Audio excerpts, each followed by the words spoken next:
Ono o čemu je islamski učenjaci su spomenuli, ono o čemu je Omer bio prvi. Kaže se da je prvi prozvan Emirul Mu'minin. I to je ono što smo spomenuli. Također prvi je počeo računati vrijeme po hidžri. Prvi je ustanovio i uspostavio državnu blagajnu Bejtul Mal. Prvi je uveo da teravija u džematu bude tokom cijelog mjeseca Ramazana.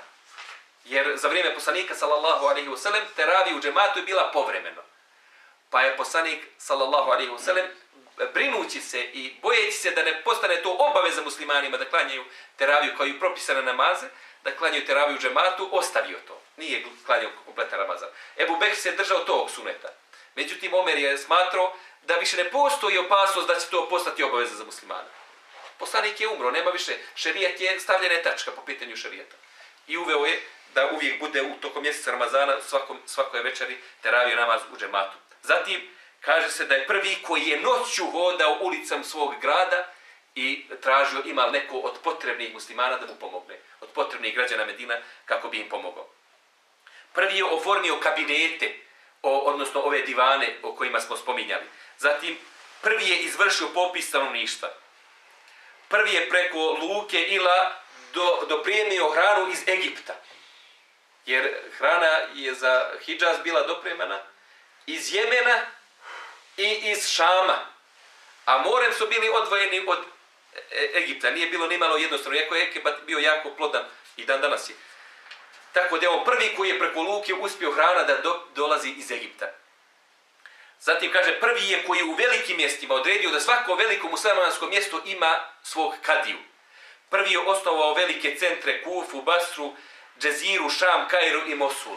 Znači on je prvi koji je postavio da ovo budu, a svi su ovo mjesta koji su nama dobro poznata u najmanju ruku zbog to njihove historijske vrijednosti koji su određen dio historije obavljali.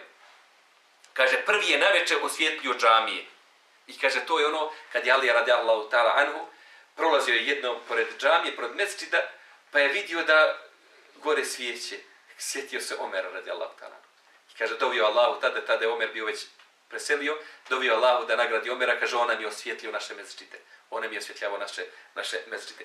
I pogledajte, evo već u više navrata pominjemo Aliju radijallahu ta'ala anhu i njegov odnos. Kada su svi bilo ljudi koji su posumnjali u Omera po pitanju njegovog razuma, Alija kaže, vidjet ćete da će to biti hajr, vidjet ćete da je to bilo osnove. Kad prolazi pored mežida koji su osvjetljeni navečer, njega to podsjeća na Omera.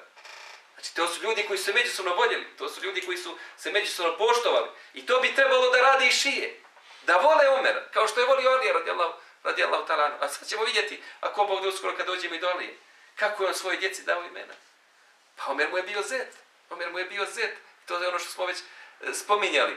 Zar bi dao šćerku svoju čovjeku kojeg ne voli, kojeg ne cijeni? Uglavnom, kada se pojavi, kad Allah uzme razum, to više je teško išta uraditi. Kaže se između ostalog da je prvi pomjerio Mekamu Ibrahim na mjestu u kojem se sada nalazi. Jer, kaže, Mekamu Ibrahim je bio uz samu Kjabu. Pa kaže, kada bi ljudi tavafili, naiđeš na Mekamu Ibrahim. Pa se onda stvara gužva dok izađeš sa te putanje da opet uhvatiš novu. Pa je, kaže, Omer radijallahu ta'ala anhu vidio da je adekvatno da se Mekamu Ibrahim pomjeri malo od Kjabe i postavio ga on na mjesto gdje se on i dan danas nalazi, kako bi ljudima dao više prostora za tavaf. To je ono najbitnije što smo htjeli da spomenemo po pitanju vladavine Omera radijallahu ta'ala anhu.